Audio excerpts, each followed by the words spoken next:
Melanjutkan pembahasan kita mengenai siklus hidup data, tahap keempat adalah penyimpanan. Di fase ini, data diletakkan dalam infrastruktur seperti database transaksional, data warehouse, hingga objek storage dengan penetapan struktur, enkripsi, dan kontrol akses yang ketat. Selanjutnya, kita masuk ke tahap integrasi, di mana data dari berbagai sumber disatukan menggunakan standar konsisten, seperti ID unik dan API, untuk memastikan interoperabilitas antar sistem. Tahap keenam adalah penggunaan dan analitik, di mana data akhirnya memberikan nilai nyata melalui pembuatan laporan, dashboard riset, pengambilan keputusan berbasis machine learning, hingga otomasi layanan yang cerdas. Memasuki tahap ketujuh, yaitu berbagi atau publikasi. Sebagian data dibagikan untuk kolaborasi lintas lembaga atau dibuka sebagai open data, dengan catatan harus melalui penyaringan data sensitif yang ketat. Tahap ke-8 adalah retensi dan arsip. Penting bagi mahasiswa untuk menyadari bahwa tidak semua data harus disimpan selamanya. Organisasi wajib memiliki kebijakan kapan data aktif dipindahkan ke arsip saat nilainya mulai menurun. Akhirnya, siklus ditutup dengan pemusnahan atau penghapusan. Ketika masa retensi berakhir atau data tidak lagi diperlukan secara sah, data harus dimusnahkan sesuai jadwal retensi arsip untuk menjaga kepatuhan dan efisiensi penyimpanan. Sekarang kita akan melihat bagaimana teori siklus hidup data ini diimplementasikan dalam skala nasional di Indonesia. Contoh nyata yang paling relevan adalah portal data.go.id sebagai bagian dari inisiatif Satu Data Indonesia. Hingga April 2026, portal ini telah mengelola lebih dari 535.000 dataset dari 398 wali data yang mencakup 97 kategori berbeda. Hal ini menunjukkan bahwa sektor publik kita telah beranjak dari sekadar pengumpulan data menuju standarisasi, kurasi, hingga pemanfaatan ulang yang terpadu. Perpres nomor 39 tahun 2019 menjadi landasan kuat agar data pemerintah selalu akurat, mutakhir, dan dapat dibagi pakaikan. Selain itu, kita memiliki proyek Data Tunggal Sosial dan Ekonomi Nasional atau DTSN sebagai contoh sukses tahap integrasi dan pembaruan data. DTSN berhasil menyatukan berbagai sumber data besar seperti DTKS dan Reksosek, lalu memadukannya dengan data Dukcapil untuk memastikan akurasi bantuan sosial. Berdasarkan Peraturan BPS nomor 6 tahun 2025, pembaruan data ini dilakukan secara sistematis dan berkala untuk menyesuaikan perubahan kondisi ekonomi serta demografi masyarakat. Melalui contoh ini, kalian bisa melihat bahwa manajemen siklus hidup data adalah kunci utama dalam menciptakan kebijakan publik yang tepat sasaran dan berbasis bukti. Selanjutnya, kita akan meninjau implementasi siklus hidup data pada sektor kesehatan melalui platform Satu Sehat. Hingga akhir Oktober 2025, tercatat lebih dari 34.000 fasilitas pelayanan kesehatan telah terintegrasi dalam ekosistem ini. Di sini, seluruh tahapan life cycle terlihat jelas, mulai dari pengumpulan data di rumah sakit, standarisasi format agar interoperabel, hingga pemanfaatan data untuk analitik dan pengambilan keputusan nasional. BKPK Kemenkes menekankan bahwa integrasi ratusan aplikasi ke dalam satu platform nasional sangat krusial untuk mengatasi kewalahan sistem yang terpisah-pisah di daerah. Meskipun data dibagikan lintas fasilitas, prinsip perlindungan rekam medis tetap menjadi prioritas utama dalam operasionalnya. Sebagai penutup yang sangat penting, kita harus belajar dari kegagalan tahap penyimpanan dan pemulihan pada kasus PDNS 2 yang terjadi Juni 2024. Serangan tersebut berdampak pada 210 instansi pusat dan daerah, di mana ratusan tenen harus melalui proses pemulihan yang panjang. Kasus ini memberikan pelajaran berharga bahwa siklus hidup data tidak berakhir saat data berhasil dikumpulkan dan disimpan saja. Tanpa ketahanan infrastruktur, sistem cadangan atau backup, serta strategi pemulihan yang kuat, nilai data yang kita kelola bisa lumpuh seketika. Mari jadikan ini pengingat bahwa keamanan data adalah nafas dari seluruh siklus hidup informasi. Kita tinjau tabel ringkas yang merangkum skala dan tantangan pengelolaan data di Indonesia. Angka-angka ini bukan sekadar statistik, melainkan cerminan dari kompleksitas siklus hidup data yang telah kita pelajari. Dengan penetrasi internet mencapai 79,5%, volume data nasional terus membesar secara eksponensial. Hal ini menuntut sistem penyimpanan dan pengamanan yang jauh lebih kompleks agar aset digital kita tetap terlindungi. Melalui inisiatif Satu Data Indonesia, pemerintah berupaya memecah silo data melalui standarisasi metadata dan interoperabilitas sistem pada ratusan wali data. Keberhasilan integrasi juga terlihat nyata pada sektor kesehatan melalui Satu Sehat dan integrasi data sosial ekonomi melalui DTSN. Keduanya menunjukkan betapa pentingnya proses pemadanan, verifikasi, dan penggunaan data yang tepat sasaran untuk pelayanan publik. Namun, kita tidak boleh melupakan risiko yang ada, seperti yang terlihat pada kasus PDNS 2. Kejadian tersebut mengingatkan kita semua bahwa aspek perlindungan, pencadangan, dan ketersediaan data adalah komponen mutlak dalam siklus hidup data yang tidak boleh diabaikan. Saya harap seluruh materi ini memberikan pemahaman komprehensif bagi rekan-rekan mahasiswa untuk menjadi tenaga ahli data yang kompeten di masa depan. angka-angka kunci yang menunjukkan betapa masifnya skala manajemen siklus hidup data di Indonesia. Dengan tingkat penetrasi internet mencapai 79,5% pada tahun 2024, hampir 4 dari 5 penduduk kita telah terhubung ke ruang digital. Hal ini menghasilkan volume data yang luar biasa besar dan lintas sektor, mulai dari ratusan ribu dataset terbuka hingga puluhan ribu fasilitas kesehatan yang kini mulai terintegrasi. Data tersebut bukan sekadar angka, melainkan instrumen penting untuk kebijakan publik seperti terlihat pada verifikasi DTSEN di mana sekitar 23,85 juta keluarga diklasifikasikan sebagai keluarga kurang mampu. Angka ini menunjukkan betapa krusialnya akurasi dan validasi data dalam menyasar masyarakat yang membutuhkan. Namun, tantangan besar seperti kasus PDNS2 menyadarkan kita bahwa pengelolaan data skala besar harus selalu dibarengi dengan ketahanan infrastruktur, tata kelola yang disiplin, serta strategi pemulihan yang matang.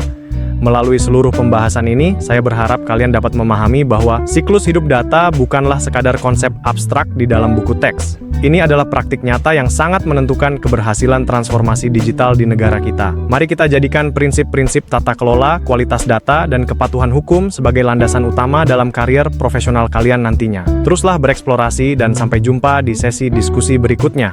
Halo rekan-rekan mahasiswa, sekarang kita sampai pada bagian teknis mengenai tahapan kerja yang bisa langsung kalian praktikkan. Sebagai contoh kasus, bayangkan kampus kita ingin membangun model prediksi untuk mendeteksi risiko mahasiswa yang kemungkinan akan putus studi atau drop out. Langkah pertama yang harus dilakukan adalah mendefinisikan tujuan data secara spesifik, yakni membangun sistem peringatan dini bagi mahasiswa berisiko. Selanjutnya, kita harus menetapkan data apa saja yang benar-benar perlu dikumpulkan, seperti NIM, IPS, presensi, hingga partisipasi di LMS, sambil tetap menghindari pengumpulan data yang tidak relevan. Langkah ketiga adalah membuat standar dan metadata yang jelas, mencakup definisi kolom, format tanggal, hingga hak akses. Setelah itu, kita melakukan akuisisi dan validasi dengan menggabungkan data dari SIAKAD, perpustakaan, hingga bagian keuangan, serta membersihkan duplikasi data. Data operasional ini kemudian harus disimpan pada arsitektur yang tepat, seperti sistem transaksi atau data warehouse, lengkap dengan enkripsi dan kontrol akses yang ketat. Memasuki tahap ke-6, kita akan mengintegrasikan dan mengolah data tersebut menggunakan proses ETL atau ELT, serta pengecekan kualitas secara berkala. Setelah data siap, gunakanlah hanya sesuai dengan tujuan awal, yakni sebagai sistem peringatan dini. Terakhir, jangan biarkan data menumpuk selamanya. Terapkan kebijakan retensi untuk mengarsipkan, menghapus, serta melakukan audit akses secara rutin pada data yang sudah lewat masa gunanya. Dengan mengikuti 8 tahapan ini, kalian dapat mengelola proyek data secara profesional dan bertanggung jawab. Solusi praktis yang bisa kalian terapkan untuk menjaga siklus hidup data tetap optimal. Dari sisi teknis, kalian wajib menggunakan instrumen seperti data katalog, metadata registry, serta proses ETL yang terstandar guna memastikan kualitas monitoring tetap terjaga. Untuk proyek berbasis kecerdasan buatan, pastikan kalian menambahkan model registry dan dataset versioning agar setiap eksperimen dapat dilacak dengan baik. Secara tata kelola, sangat krusial untuk menentukan peran yang jelas antara data owner, data steward, hingga wali data, lengkap dengan standar operasional prosedur yang mengatur perubahan data serta kebijakan retensi. Selanjutnya, setiap langkah yang kita ambil harus selaras dengan regulasi dan kepatuhan hukum di Indonesia, seperti Undang-Undang Perlindungan Data Pribadi dan aturan sektoral lainnya guna menjamin data diproses secara sah, relevan, dan aman. Bagi kalian yang bergelut di bidang blockchain, ingatlah untuk tidak menyimpan data pribadi mentah secara on-chain. Gunakan metode penyimpanan off-chain dengan hash sebagai bukti integritas di dalam jaringan. Sementara untuk data science, kunci keberhasilannya terletak pada pembangunan pipeline yang dapat diproduksi ulang, mulai dari pelacakan eksperimen hingga pemantauan model drift. Ingatlah, kegagalan proyek teknologi seringkali bukan disebabkan oleh algoritma, melainkan oleh dataset yang berubah tanpa kontrol yang memadai. Tujuan utama dari seluruh proses manajemen siklus hidup data ini. Fokus utama kita bukan sekadar mengumpulkan data sebanyak mungkin, melainkan memastikan bahwa setiap data dikelola secara efektif, efisien, aman, dan memberikan nilai nyata sejak pertama kali dibuat hingga akhirnya dihapus atau diarsipkan. Secara teknis, pengelolaan yang efektif berarti data benar-benar dikelola sesuai tujuan awalnya untuk menghasilkan dampak strategis bagi organisasi. Efisiensi juga menjadi kunci agar kita tidak memboroskan sumber daya maupun waktu dalam proses pengolahan data yang tidak perlu. Aspek keamanan tentu tidak boleh diabaikan, di mana data wajib terlindungi dari akses tidak sah, risiko kebocoran, maupun penyalahgunaan yang dapat merugikan subjek data. Dengan menerapkan kerangka kerja seperti NIST-RDAF yang fleksibel, organisasi dapat membangun strategi yang sesuai dengan kebutuhan, peran, dan risiko masing-masing. Ingatlah 4 prinsip teoritis yang telah kita bahas.